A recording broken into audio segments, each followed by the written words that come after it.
The psychology of feeling not good enough. Why the mind turns against itself, and how to reclaim inner worth. Introduction. There's a quiet thought many people carry through life. It does not shout. It does not always appear clearly. But it follows them everywhere. I am not good enough. It shows up when they compare themselves to others, when they hesitate to speak, when they downplay their achievements, when they overthink mistakes, when they feel unseen, unchosen, or unworthy. This feeling is not always loud. Sometimes it hides behind productivity. Sometimes it hides behind perfectionism. Sometimes it hides behind people-pleasing. Sometimes it hides behind silence. But no matter how it appears, the psychological weight is the same. A constant sense that something is missing inside you. A belief that you must become more to be accepted. A fear that who you are is not enough. Today we will explore the psychology behind this feeling. Where it comes from. Why it becomes so powerful. How it shapes behavior and identity. And how to begin releasing it without forcing confidence or pretending strength. This is not a motivational speech telling you to just believe in yourself. This is a psychological explanation of how the mind learns self-doubt and how it can unlearn it. Part 1. What feeling not good enough really is. Feeling not good enough is not a fact. It is a mental conclusion. Psychologically, it is a belief formed through repeated experiences, interpretations, and emotional conditioning. It is not something you are born with. It is something you learn. The mind learns this belief when it repeatedly receives messages such as, "You are not doing enough. You should be better. Others are ahead of you. You are behind. You are disappointing. You need to change to be accepted." Over time, the brain connects worth to performance, value to approval, belonging to comparison. And once that connection forms, the mind begins measuring the self constantly. Am I enough now? Am I doing enough? Am I being enough? This constant self-evaluation creates emotional exhaustion. The Stoics understood this problem long before modern psychology. They warned against tying self-worth to external standards, because anything external is unstable. When worth depends on approval, success, or comparison, it can never settle. Part 2. Where the feeling comes from. The psychology of not feeling good enough almost always begins early. Childhood plays a powerful role. Not always through obvious trauma. Often through subtle patterns. Being praised only when achieving. Being compared to siblings or peers. Being emotionally ignored. Being criticized more than supported. Being taught that love is conditional. The child learns a silent rule. I must earn my worth. As the child grows, this rule becomes an internal voice. If I fail, I am not enough. If I rest, I am lazy. If I speak, I might be rejected. If I am myself, I might not be accepted. This belief does not disappear with age. It matures. In adulthood it becomes, I am behind in life. I should be further. Others are doing better. I am wasting my potential. The mind constantly scans for evidence that confirms the belief. Psychology calls this confirmation bias. The brain looks for proof of what it already believes. Success is dismissed. Failures are magnified. Compliments are ignored. Criticism is absorbed deeply. The belief strengthens itself. Part 3. How comparison feeds the feeling. Comparison is one of the strongest fuel sources for feeling not good enough. The mind compares not to understand, but to judge. It compares your behind the scenes to someone else's highlights, your uncertainty to someone else's confidence, your struggle to someone else's success. Social media intensifies this effect. The brain was never designed to process constant comparison to hundreds of people. Psychologically, comparison activates the threat system in the brain. It signals danger.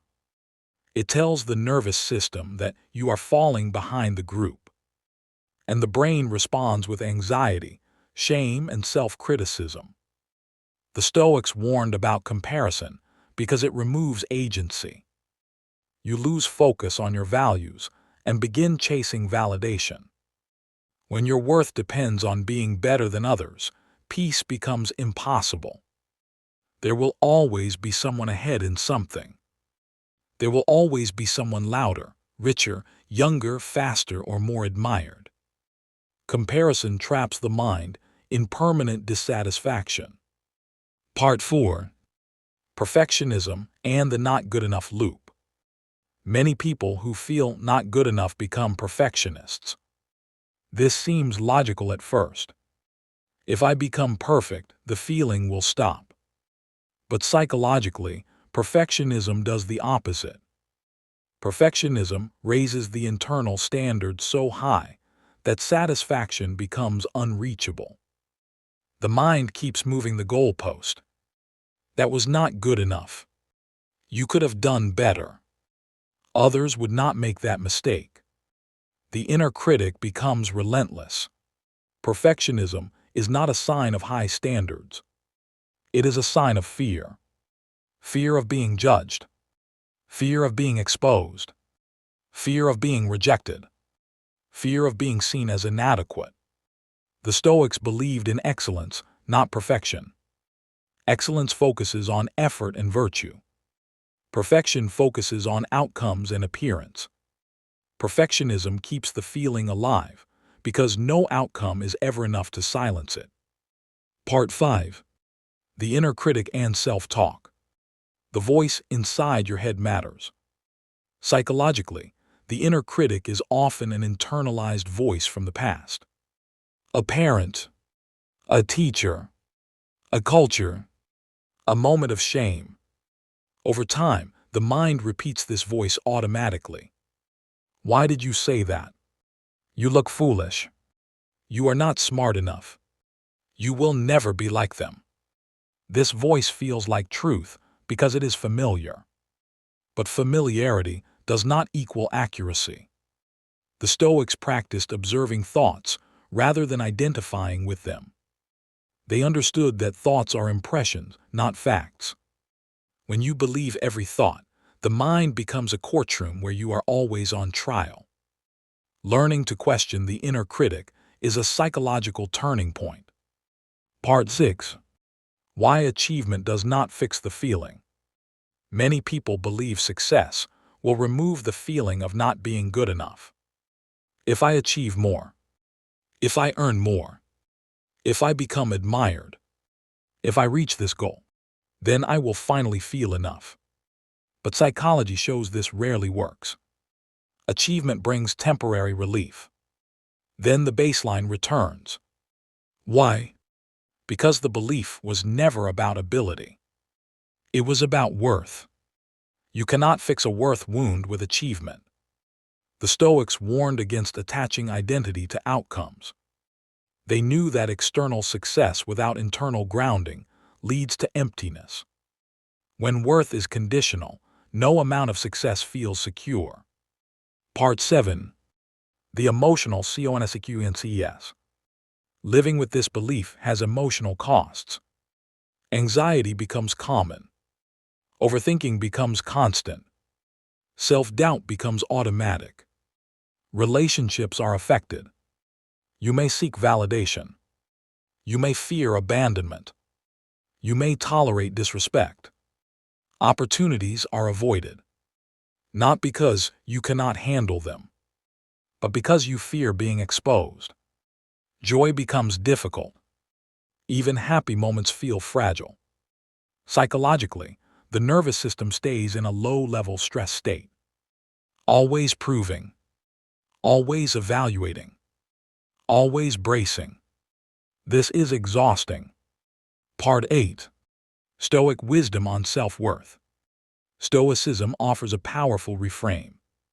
The Stoics believe that worth comes from character, not comparison. Allowing your sense of self to depend on externals is surrendering control. Epictetus taught that you must locate your value in what you control. Your actions, your intentions, your principles. Marcus Aurelius reminded himself that he did not need the approval of others to live rightly. Stoic worth is internal. It is quiet. It does not need to be proven. This does not mean ignoring growth. It means separating growth from self-rejection. Part 9. How to begin Aurelius ing the feeling. The goal is not to convince yourself that you are perfect. The goal is to stop treating yourself as inadequate. Begin by noticing the thought when it appears. I am not good enough. Instead of arguing with it, label it. This is a learned belief, not a truth. Practice reducing self-comparison. Comparison is a habit. Habits can be changed. Shift focus from outcome to effort. Ask, did I act with integrity? Did I try honestly? Did I learn something? Allow discomfort without self-punishment. Growth feels uncomfortable. That does not mean you are failing. Set boundaries with your inner critic. Not every thought deserves attention. Stoic practice is about discipline, not self-attack. Part 10. Redefining what enough means. Enough does not mean finished. Enough does not mean flawless. Enough means grounded. You are allowed to grow without hating where you are. You are allowed to improve without shamming yourself. You are allowed to exist without proving anything. Psychological strength comes from self-alignment. When your actions align with your values, the mind settles. The feeling may still appear at times, but it no longer controls you. Closing. Feeling not good enough is not a personal failure. It is a learned response to pressure, comparison, and conditional acceptance. And what is learned can be unlearned. You are not behind. You are not defective. You are not lacking something essential. You are a human being learning to live in a world that constantly measures value incorrectly. The Stoics did not seek constant confidence. They sought inner steadiness. When you stop measuring your worth through the eyes of others, something quiet happens. The mind relaxes. The nervous system calms. The inner noise softens. You stop chasing enough. And you begin living.